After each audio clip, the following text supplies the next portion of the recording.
The Count led the way to the room where his wife usually sat. She was drowned in tears, and lay crouching in the depths of an armchair as if she were tired of life and longed to die. It was piteous to see her. Before venturing to look at Rastignac, she glanced at her husband in evident and abject terror that spoke of the complete prostration of body and mind. She seemed crushed by a tyranny both mental and physical. The Count jerked his head towards her. She construed this as a permission to speak. "I heard all that you said, monsieur. Tell my father that if he knew all he would forgive me. I did not think there was such torture in the world as this. It is more than I can endure, monsieur. But I will not give way as long as I live," she said, turning to her husband. "I am a mother. Tell my father that I have never sinned against him in spite of appearances," she cried aloud in her despair. Eugene bowed to the husband and wife. He guessed the meaning of the scene, and that this was a terrible crisis in the Countess' life. M. de Restaud's manner had told him that his errand was a fruitless one. He saw that Anastasie had no longer any liberty of action. He came away mazed and bewildered, and hurried to Madame de Nucingen. Delphine was in bed. "Poor dear Eugene, I am ill," she said. "I caught cold after the ball, and I am afraid of pneumonia. I am waiting for the doctor to come." "If you are at death's door," Eugene broke in, "you must be carried somehow to your father. He is calling for you. If you could hear the faintest of those cries, you would not feel ill any longer." "Eugene, I dare say my father is not quite so ill as you say, but I cannot bear to do anything that you do not approve, so I will do just as you wish.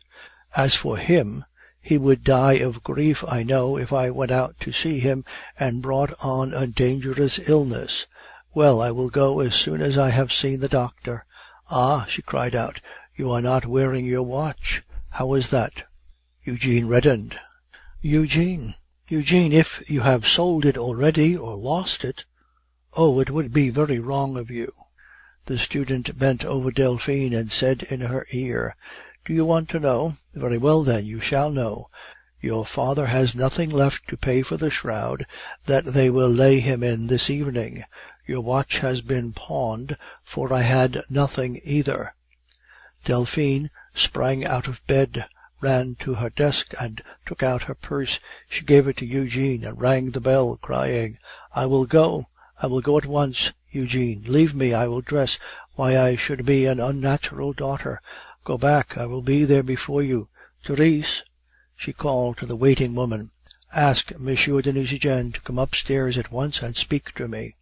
Eugene was almost happy when he reached the Rue Neuve Sainte Genevieve. He was so glad to bring the news to the dying man that one of his daughters was coming.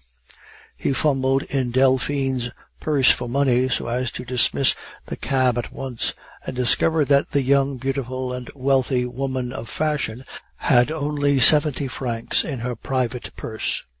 He climbed the stairs and found Bianchon supporting Goriot, while the house surgeon from the hospital was applying moxas to the patient's back, under the direction of the physician.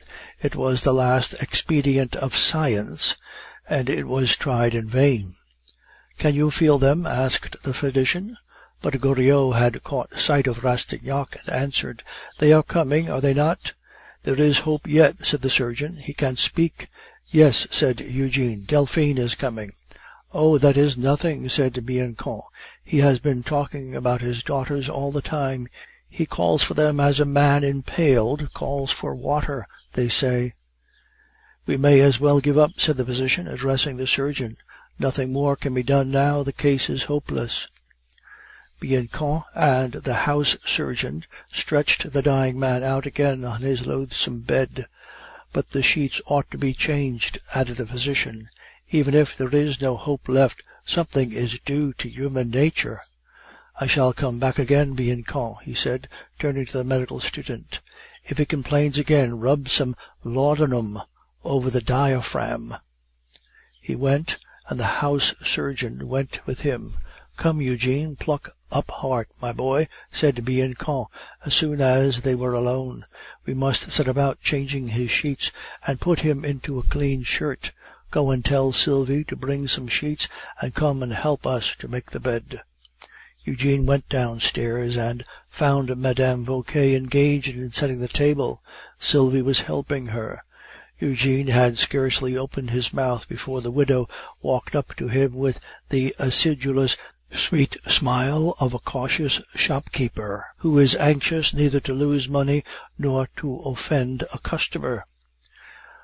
"My dear Monsieur Eugene," she said, when he had spoken, "you know quite as well as I do that Father Goriot has not a brass farthing left. If you give out clean linen for a man who is just going to turn up his eyes, you are not likely to see your sheets again, for one is sure to be wanted to wrap him in. Now you owe me 144 francs as it is, add 40 francs for the pair of sheets, and then there are several little things, besides the candle, that Sylvie will give you. Altogether it will amount to at least 200 francs, which is more than a poor widow like me can afford to lose. Lord, now, Monsieur Eugene, look at it fairly. I have lost quite enough in these 5 days since this run of ill luck set in for me. I would rather than 10 crowns that the old gentleman had moved out as you said. It sets the other lodgers against the house. It would not take much to make me send him to the workhouse. In short, just put yourself in my place. I have to think of my establishment first, for I have my own living to make." Eugene hurried up to Goriot's room. "Bianchon," he cried, "the money for the watch? There it is on the table, or the 360-odd francs that are left of it. I paid up all the old scores out of it before they let me have the things. The pawn ticket lies there under the money." Rastignac hurried downstairs. "Here, madame," he said in disgust, "let us square accounts. Monsieur Goriot will not stay much longer in your house, nor shall I." "Yes, he will go out feet foremost, poor old gentleman," she said, counting the francs with a half facetious, half lugubrious expression. "Let us get this over," said Rastignac. "Sylvie, look out some sheets and go upstairs to help the gentleman." "You won't forget Sylvie," said Mme. Vauquer in Eugene's ear. "She has been sitting up these 2 nights." As soon as Eugene's back was turned, the old woman hurried after her handmaid. "Take the sheets that have had the sides turned into the middle, number 7, Lord. They are plenty good enough for a corpse," she said in Sylvie's ear.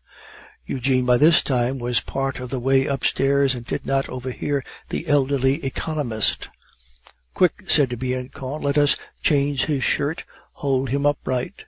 Eugene went to the head of the bed and supported the dying man, while Bianchon drew off his shirt, and then Goriot made a movement as if he tried to clutch something to his breast, uttering a low, inarticulate moaning the while, like some dumb animal in mortal pain. "Ah, yes," cried Bianchon, "it is the little locket and the chain made of hair that he wants. He took it off a while ago when we put the blisters on him. Poor fellow, he must have it again. There it lies on the chimney-piece." Eugene went to the chimney-piece and found the little plait of faded golden hair. Madame Goriot's hair, no doubt. He read the name on the little round locket, Anastasie on the one side, Delphine on the other. It was the symbol of his own heart that the father always wore on his breast. The curls of hair inside the locket were so fine and soft that it was plain they had been taken from 2 childish heads.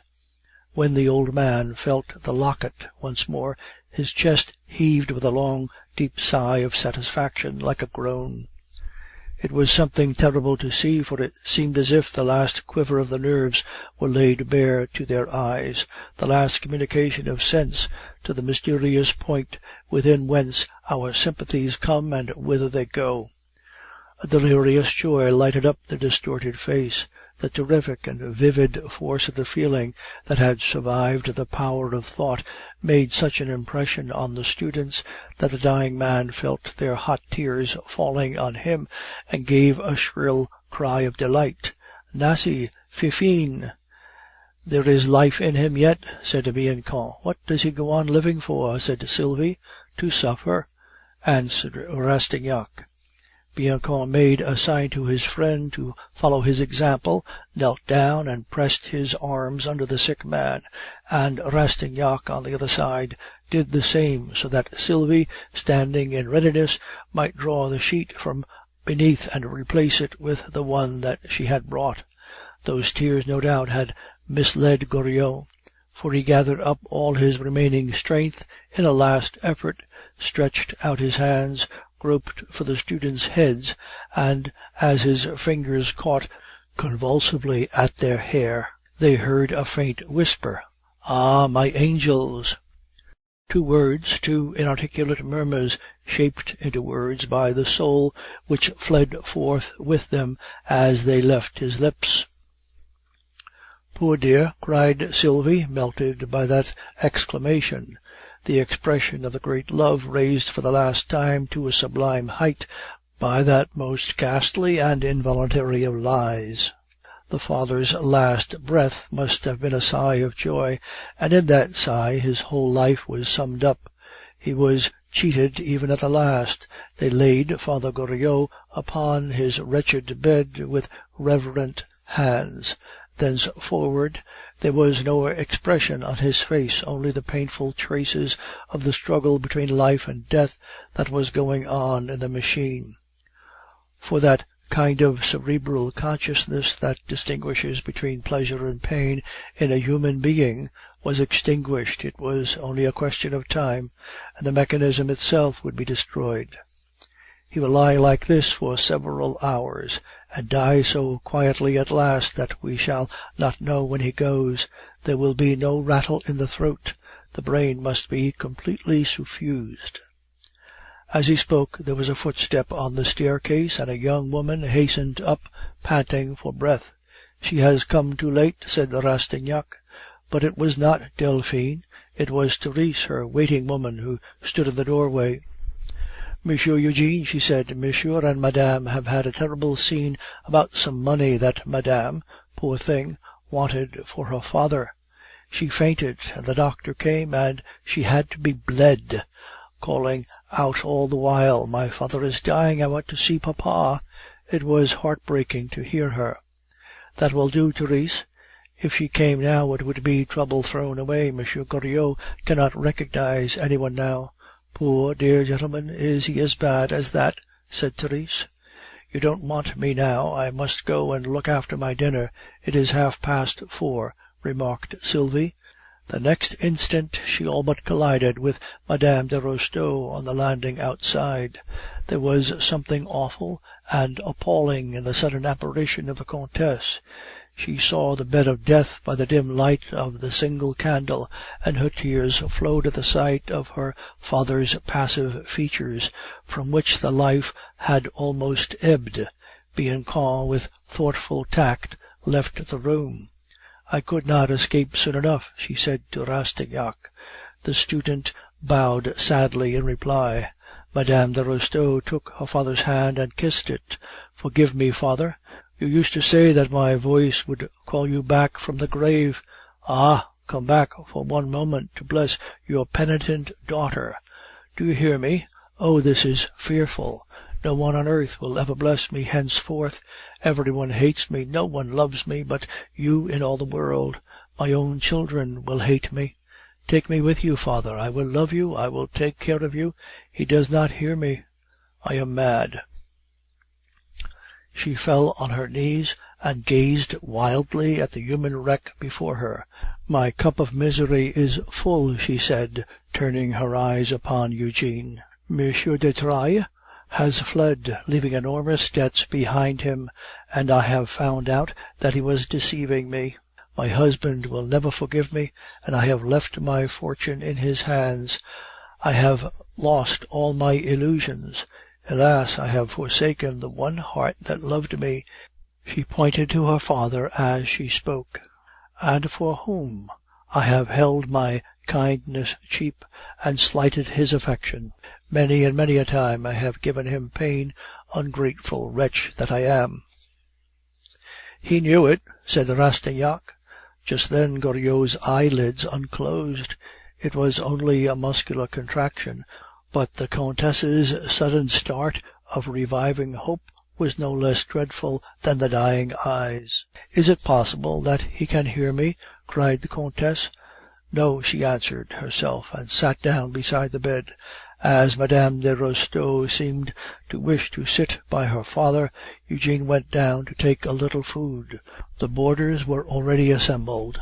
"Well," remarked the painter as he joined them, "it seems that there is to be a death-orama upstairs. Charles, I think you might find something less painful to joke about," said Eugene. "So we may not laugh here?" returned the painter. "What harm does it do? Bianchon said that the old man was quite insensible." "Well, then," said the employe from the museum, "he will die as he lived." "My father is dead!" shrieked the Countess. A terrible cry brought Sylvie, Rastignac, and Bianchon. Mme. de Restaud had fainted away. When she recovered, they carried her downstairs and put her into the cab that stood waiting at the door. Eugene sent Therese with her, and bade the maid take the Countess to Mme. de Nucingen. Bianchon came down to them. "Yes, he is dead," he said. "Come, sit down to dinner, gentlemen," said Mme. Vauquer, "or the soup will be cold." The two students sat down together. "What is the next thing to be done?" Eugene asked of Bianchon. "I have closed his eyes and composed his limbs," said Bianchon. "When the certificate has been officially registered at the mayor's office, we will sew him in his winding sheet and bury him somewhere. What do you think we ought to do?" "He will not smell at his bread like this any more," said the painter, mimicking the old man's little trick. "Oh, hang it all!" cried the tutor. "Let Father Goriot drop, and let us have something else for a change.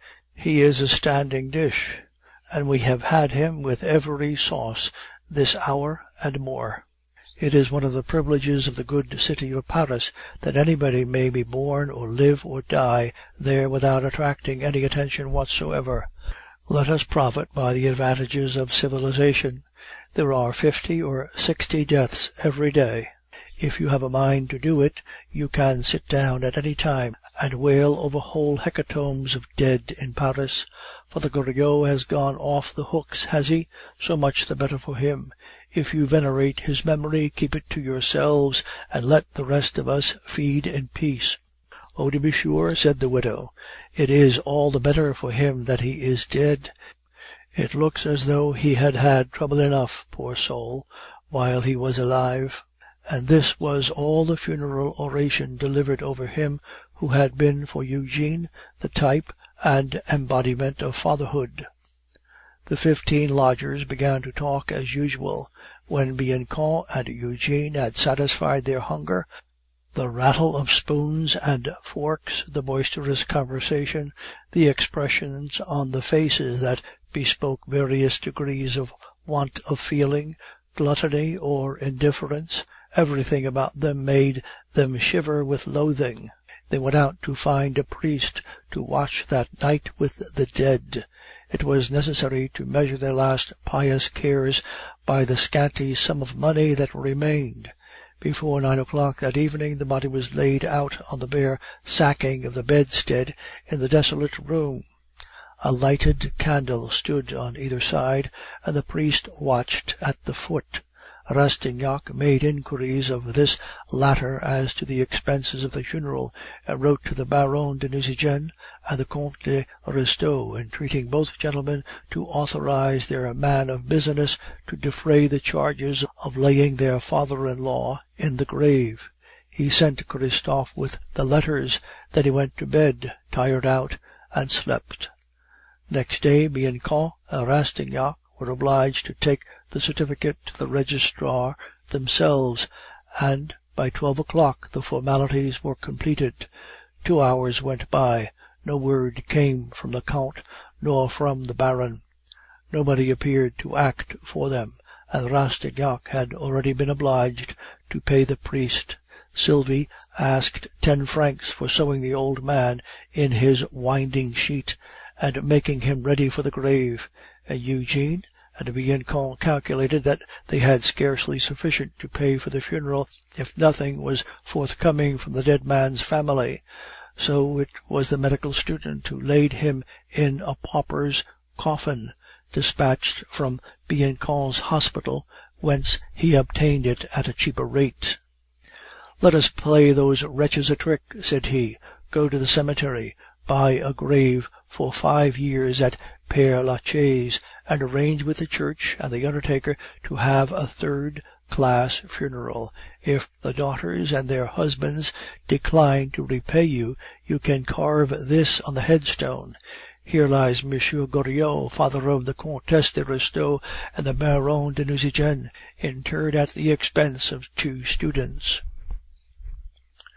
Eugene took part of his friend's advice, but only after he had gone in person first to Monsieur and Madame de Nucingen, and then to Monsieur and Madame de Restaud, a fruitless errand. He went no further than the doorstep in either house. The servants had received strict orders to admit no one. "Monsieur and Madame can see no visitors. They have just lost their father, and are in deep grief over their loss."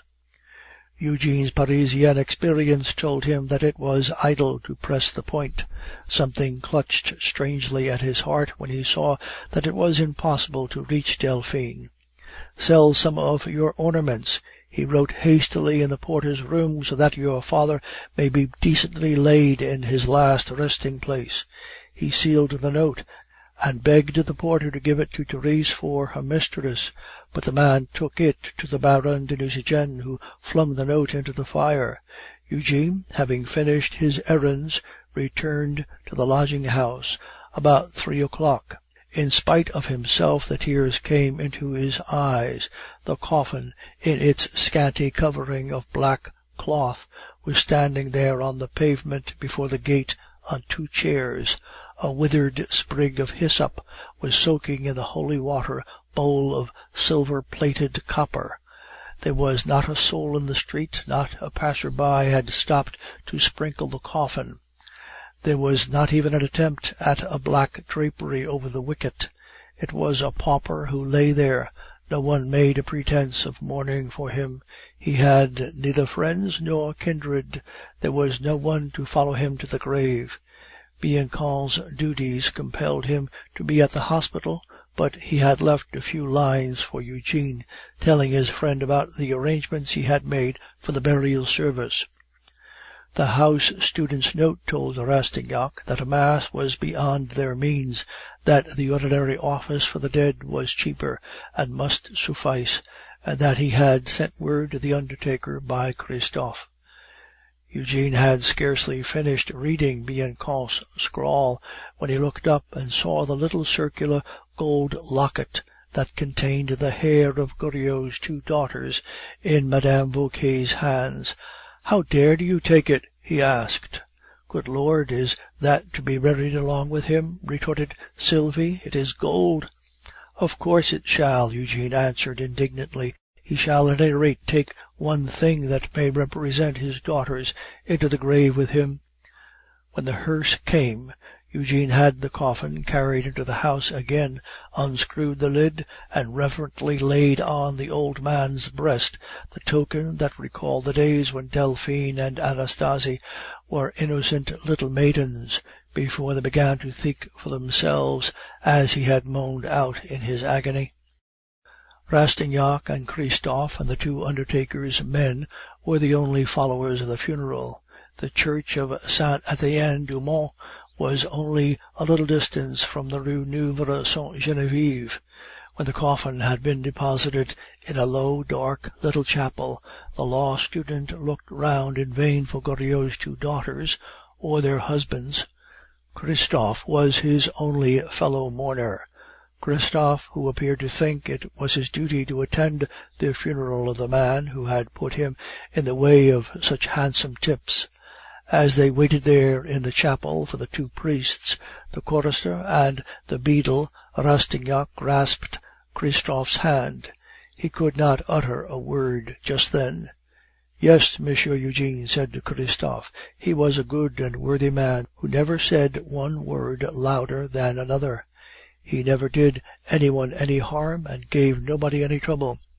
The two priests, the chorister, and the beadle came, and said and did as much as could be expected for 70 francs, in an age when religion cannot afford to say prayers for nothing. The ecclesiastics chanted a psalm, the Liberanos and the De Profundis. The whole service lasted about 20 minutes. There was but one mourning coach, which the priest and chorister agreed to share with Eugene and Christophe. "There is no one else to follow us," remarked the priest, "so we may as well go quickly, and so save time. It is 5:30. But just as the coffin was put in the hearse, 2 empty carriages, with the armorial bearings of the Comte de Restaud and the Baron de Nucingen, arrived, and followed in the procession to Père Lachaise.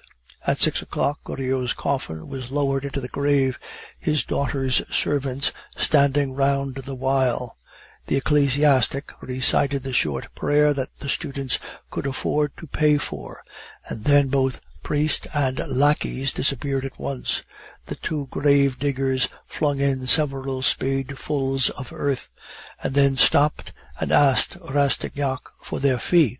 Eugene felt in vain in his pocket, and was obliged to borrow 5 francs of Christophe. This thing, so trifling in itself, gave Rastignac a terrible pang of distress. It was growing dusk, the damp twilight fretted his nerves. He gazed down into the grave, and the tears he shed were drawn from him by the sacred emotion, a single-hearted sorrow. When such tears fall on earth, their radiance reaches heaven, and with that tear that fell on Father Goriot's grave, Eugene Rastignac's youth ended. He folded his arms and gazed at the clouded sky, and Christophe, after a glance at him, turned and went. Rastignac was left alone. He went a few paces further, to the highest point of the cemetery, and looked out over Paris and the windings of the Seine. The lamps were beginning to shine on either side of the river. His eyes turned almost eagerly to the space between the column of the Place Vendôme and the cupola of the Invalides. There lay the shining world that he had wished to reach. He glanced over that humming hive, seeming to draw a foretaste of its honey, and said magniloquently, "Henceforth there is war between us." And by way of throwing down the glove to society, Rastignac went to dine with Madame de Nucingen. End of Section 12. Recording by James Carson. End of Father Goriot by Honoré Balzac, translated by Ellen Marriage.